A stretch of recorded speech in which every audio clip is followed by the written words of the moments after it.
Sila naman. Bakit yan kinain? Gutom yun kasi hindi yung pinakain kahapon. Eh, nakatali yun.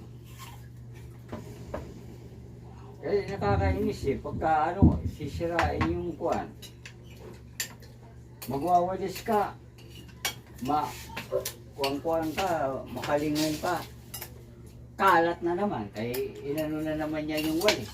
Yung ano, yung dustpan.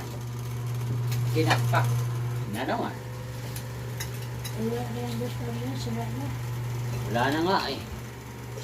Sabi sa ano? Palengke. Wala.